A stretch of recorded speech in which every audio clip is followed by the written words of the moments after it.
దేవుని సన్నిధిలో ప్రార్థనాపూర్వకంగా నేను కనిపెట్టినప్పుడు ప్రభు నాతో మాట్లాడి మీకు మనందరికీ ఇస్తున్న మాట 23-24 వచనాలు, ఆదికాండం 26, 23-24 వచనాలు. అక్కడి నుండి అతడు బెయేర్షెబాకు వెళ్ళెను.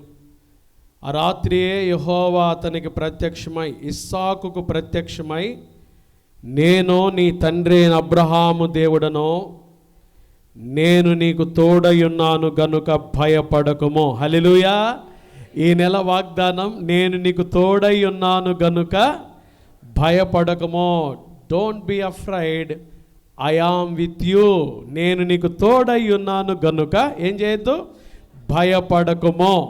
ఈ జూన్ నెల పిల్లలతో సమస్యలు, ఫైనాన్షియల్ ప్రాబ్లమ్స్, ఫ్యామిలీ ప్రాబ్లమ్స్ కదండి, హెల్త్ ప్రాబ్లమ్స్, ఎన్నో సమస్యలతో మీరు అల్లాడుతూ ఈ నెల ప్రారంభంలోకి వచ్చారు కదా.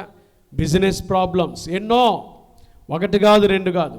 దేవుడి నెల మన హృదయ వాంఛలు ఎరిగిన దేవుడుగా, మన హృదయాలు నిర్మించిన దేవుడు మనతో చెప్తున్న మాట, నేను నీకు తోడై ఉన్నాను గనుక అందరు చెప్పండి ఆ మాట, నేను నీకు తోడై ఉన్నాను గనుక భయపడకుమో.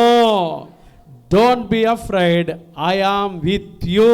నేను నీకు తోడై ఉన్నాను గనుక భయపడకుమో. దేవుడి